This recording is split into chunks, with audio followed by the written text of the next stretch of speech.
undang-undang mengatakan bahwa sampah itu masalah pemerintah. Begitu ada sanksi itu aja sudah jadi tanda tanya. Kok di bidang lingkungan kok ceroboh sekali sampai ada sanksi. Artinya kita sembarangan membuang itu kan.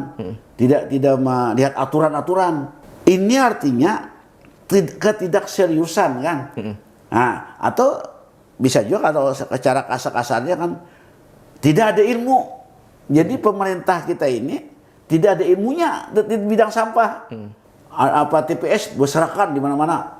Apa TPS di HKSN, TPS di Belitung Darat, Benua Anyar. Yang tidak pantas lagi kan kalau kita mengatakan kota ibu kota. Itu tidak pantas. Coba kamu lihat ibu kota lain. Ada enggak yang berserakan? Nah, kita pernah terpikir mereka yang bertanggung jawab.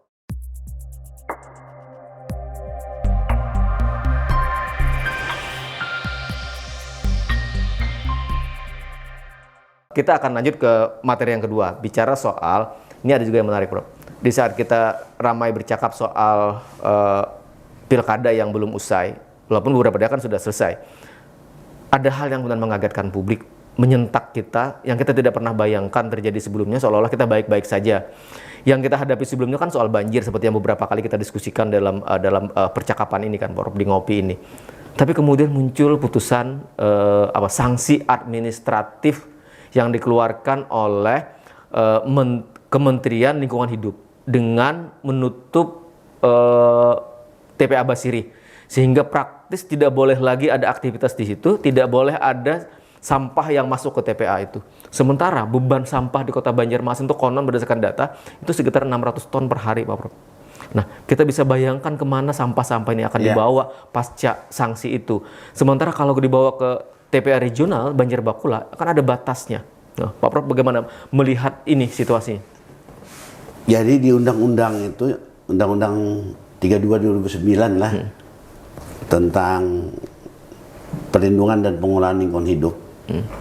Nah, mengelola lingkungan itu bukan yang kayak dilakukan kota ini kan, kayak tidak ada perencanaan gitu kan, tidak dadakan-dadakan, begitu ada masalah ambil itu. Nah, di situ kan sudah dijelaskan bahwa dalam di situ dalam istilah pengelola, dia menggunakan kata pengelolaan lah, maka harus dimulai perencanaan.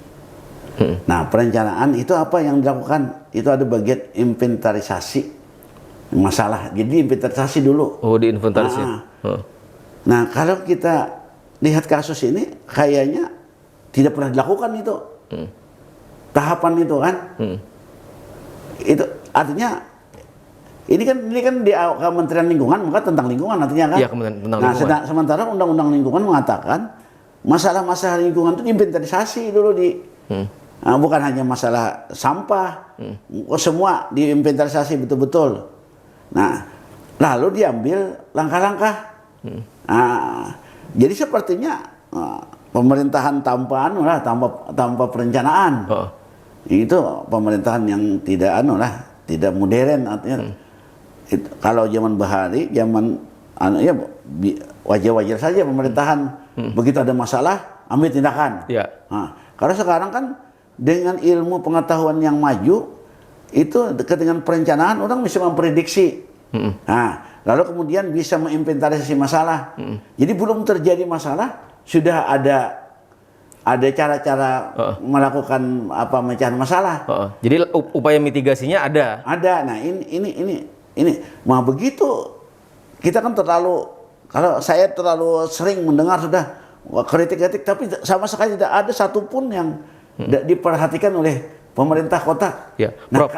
Artinya kan orang sering menarasikan masalah sampah itu kan masalah kita bersama. Iya, betul, masalah sampah adalah masalah kita bersama. Tapi kan ada tanggung jawab pemimpin di situ kan. Bagaimana kemudian pemimpin bukan masalah bersama. Undang-undang mengatakan bahwa sampah itu masalah pemerintah. Posisi rakyat dalam kaitan ini peran serta. Bukan utama. Bukan kewajiban, peran serta. Peran serta itu hak. Bisa membantu dan tidak disalahkan kalau dia tidak membantu. Tapi kewajiban pemerintah itu undang-undang lah. Jadi tugas utamanya di pemerintah. Kewajiban pemerintah. Tidak boleh kita membuat narasi oh ya, kan seringkali ini kan masalah kita bersama, tidak boleh, tidak hanya pemerintah gitu. Itu Nggak yang bisa. itu melanggar undang-undang. Undang-undang mengatakan seperti itu. Bahkan juga di Undang-Undang Dasar. Artinya dalam situasi ini ya wajar kalau kemudian masyarakat menagih itu. Iya.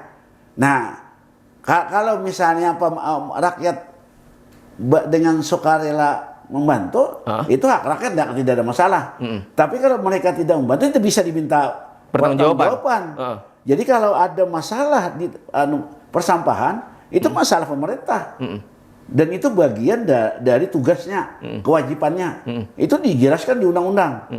Nah, di undang-undang bukan hanya istilah itu dalam percakapan hanya wacana-wacana, tapi ini dalam ada yuridisnya, ada undang-undang mengatakan bahwa lingkungan hidup itu termasuk sampah itu tanggung jawab pemerintah. Artinya jelas di situ, Prof. Nah, karena itu tadi saya katakan, karena tanggung jawab pemerintah, jangan kemudian asal-asalan gitu kan, atau dadak-dadakan.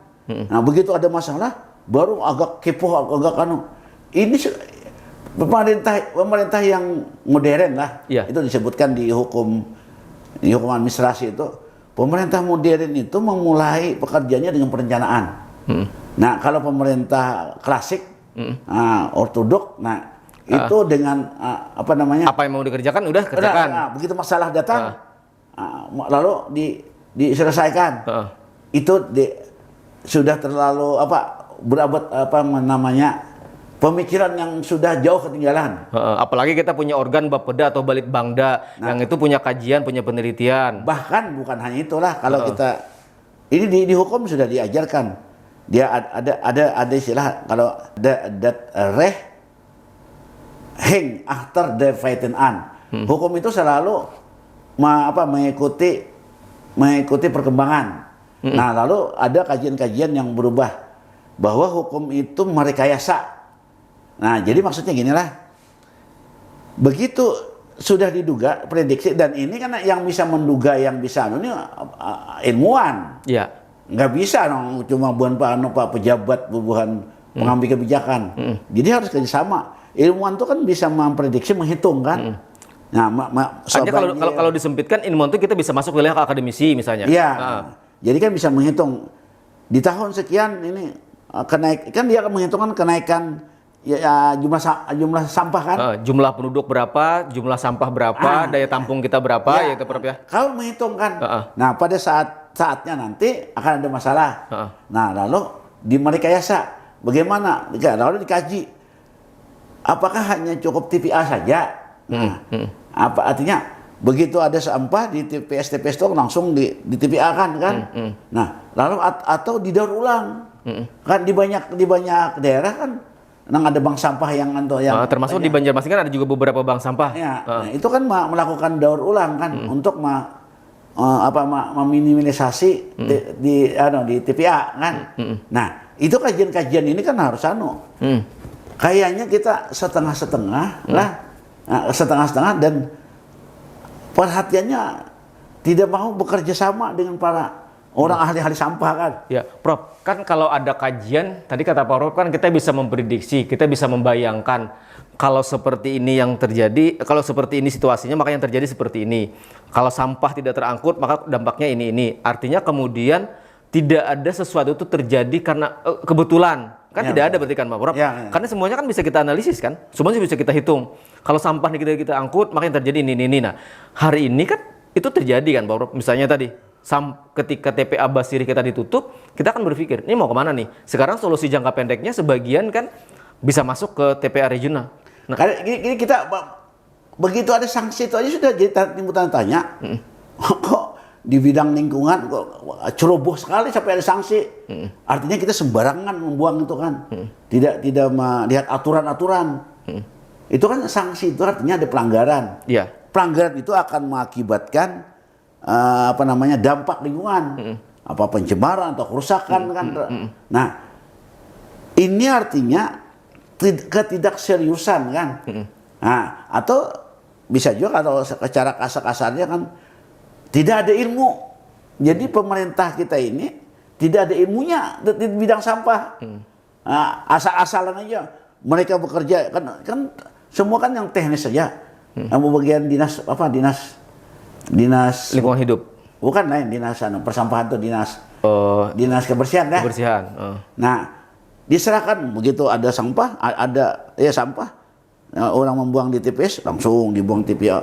Itu saja, nggak ada memikirkan ini satu saat kan. Kemampuan TPA seperti apa? Ya, perkembangan jumlah juga kan. Iya betul. Nah, jumlah. Kita kan harus melihat, oh, itu kan banyak yang protes, oh itu apa TPS berserakan di mana-mana. Iya. Apa TPS di HKSN, TPS di Bitung Darat. Benua Anyar. Yang tidak pantas lagi kan kalau kita mengatakan kota ibu kota. Itu tidak pantas. Coba kamu lihat ibu kota lain. Ya, Ada enggak yang berserakan? Nah, tidak pernah terpikir mereka yang bertanggung jawab. Kalau misalnya anggaplah di dinas itu kan tidak sampai memikirkan, ya Bapak pimpinan tertinggi lah yang memikirkan, jangan punya koleyor gitu, konyok kayak kan. Nah, ini kita jadi kita mengharapkan wali kota yang akan datang itu lebih lebih responsif gitu kan. Responsif tuh begitu sebelum ada masalah sudah memikirkan gitu kan. Ya, jangan begitu ada masalah baru mencari, kalau bahasa kita orang kampung tuh Hendak mencari ruang kan.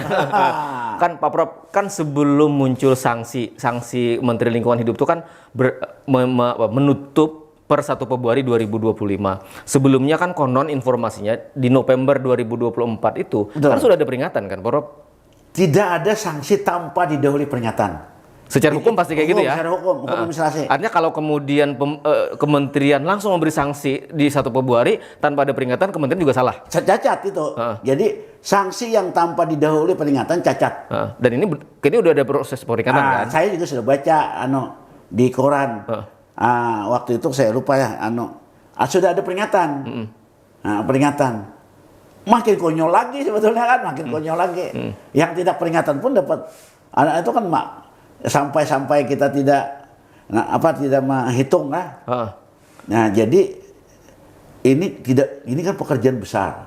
Bukan pekerjaan ringan. Betul. Nah, tidak bisa hanya otak penyelenggara aja yang bekerja. Harus libatkan orang. Harus libatkan ahli. Karena kan ambil contoh misalnya kita pindah TPA. Nah, itu kan sifatnya sementara aja. Karena kan jumlah produk sampah kota Banjarmasin berapa? 600. Konon 600 ton itu. Iya. Nah, bayangkan di mana saja tempat TPA yang pada akhirnya kan juga tidak sanggup. Iya, pasti tidak sanggup. Lalu harus ada kajian-kajian, kan yang banyak orang kan mendaur ulang. Artinya secara teknologi mengatasi ini. Nah, karena sampah ini terkait juga soal kesehatan lah. Soal kesehatan. Dari kesehatan tuh meningkat ke soal kesejahteraan. Jadi kalau tidak menjaga, tidak mengelola, mengurus soal persampahan, ya sekaligus juga akan menyebabkan kesengsaraan di artinya hitung-hitungannya kan di kalangan rakyat. Coba bayangkan kalau 600 ton lah di kota ini produknya setiap hari. Yang terangkut ke Banjarbakola cuma sekitar 120 misalnya. 120, 400-an. Kemudian tambah misalnya, taruh 150, tambah yang mampu dikelola oleh bank sampah, konon kabarnya sekitar 50, berarti kan cuma 200. Yang 300-nya mau kemana nih? Ya, kemana? Nah, itu satu hari, sementara produksi sampah kita kan tidak pernah berhenti. Setiap hari selalu bertambah terus.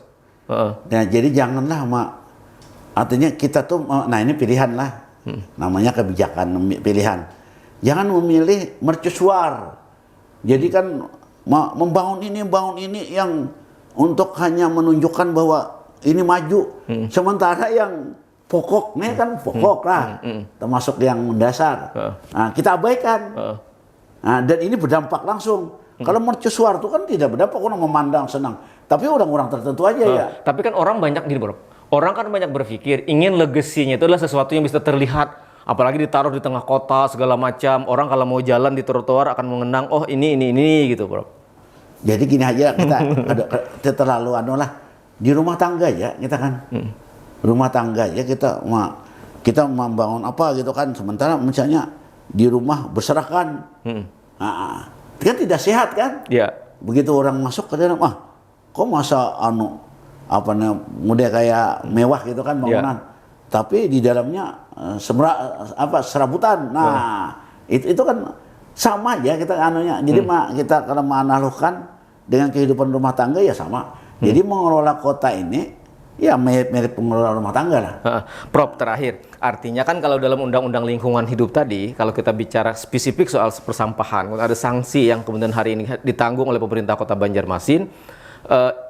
Sekali lagi dalam konteks sebuah pemerintahan, pemerintah bertanggung jawab, sementara masyarakat itu hanya perlibatan partisipatif kan. Nah, karena bisa jadi orang kan bilang, wah Bohan Pian nyaman aja Bapander gitu.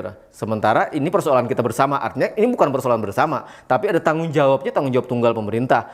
Masyarakat itu hanya kemudian sifatnya partisipasi. Nah, gini lah. Kita kan menyalahkan pemerintah. Iya. Karena memang kekuasaannya di tangan dia. Kita ini banyak ngomong, karena memang tugas kita ngomong aja kan. Tugas kita tidak melakukan aktivitas. Karena kita sudah memandatkan pilihan kepada mereka untuk mengurus. Untuk mengurus. Itu jangan keliru lah. Dan undang-undang juga sudah mengkonstruksi bahwa coba kamu baca di undang-undang, apakah sampah itu tugas rakyat apa tugas pemerintah? Ada baca di undang-undang. Nah, karena itu tugas pemerintah, maka rakyat itu kan tidak ambil bagian. Nah di dalam undang-undang lingkungan disebut peran serta. Boleh aja rakyat, tapi hak. Nah, artinya kalau dia mau, bukan kewajiban ya. Kalau dia bukan kewajiban, tidak ada sanksi di situ. Tidak ada sanksi. Nah, sama banjir juga sama. Jadi jangan salah. Jadi salah kalau kita meminta pertanggungjawabannya kepada rakyat, tapi meminta pertanggungjawaban kalau kita bicara konstruksi undang-undang lingkungan hidup tadi, ya memang ke pemerintah. Iya. Jadi tidak bisa orang, wah Pian bisa Bapander ajaan, ya kan? Tidak bisa. Jadi undang-undang memang mengkonstruksinya kayak seperti itu. Prof, artinya ini kan di penghujung nih. Kita akan menunggu pemimpin baru Kota Banjarmasin. Mau tidak mau, suka tidak suka, ya ini yang akan dihadapi pertama. Menjadi bagian yang akan dihadapi oleh wali kota dan wakil wali kota terpilih yang akan dilantik nanti. Kan itu kira-kira seperti itu kan Pak Prof. Oke, baik, terima kasih Pak Prof atas waktunya. Demikian tuntas sudah kebersamaan kita dalam ngopi kali ini, bicara soal bagaimana tata kelola sampah di Kota Banjarmasin, bagaimana pasca putusan Menteri Lingkungan Hidup yang kemudian menutup aktivitas TPA Basiri. Dan kita lagi berharap sesuai dengan Undang-Undang Lingkungan Hidup, kata Pak Prof, soal lingkungan itu adalah tanggung jawab pemerintah. Maka wajar kalau kemudian publik, kita masyarakat meminta dan menagih tanggung jawab pemerintah, bahwa kemudian masyarakat berpartisipasi, iya, tetapi dalam konteks partisipasi bukan pertanggungjawaban yang dimintakan kepada publik. Terima kasih dan wassalamualaikum warahmatullahi wabarakatuh. Waalaikumsalam.